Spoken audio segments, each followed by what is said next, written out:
In front of me is Realme GT6 and today I would like to show you how you can set up face unlock. Begin by opening settings and scrolling down to access security and privacy.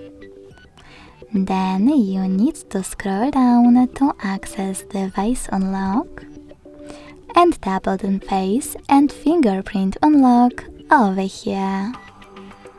Following that, select face section and enter your current login method.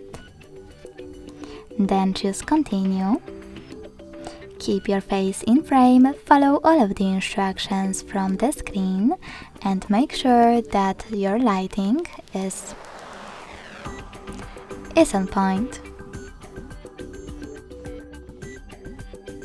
Then select done.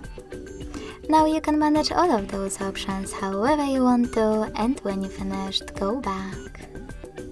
So when I switch off my screen and turn it back on, I can see that face unlock is working properly. Thanks so much for watching. If you enjoyed this video, don't forget to leave a like, comment and subscribe. Bye!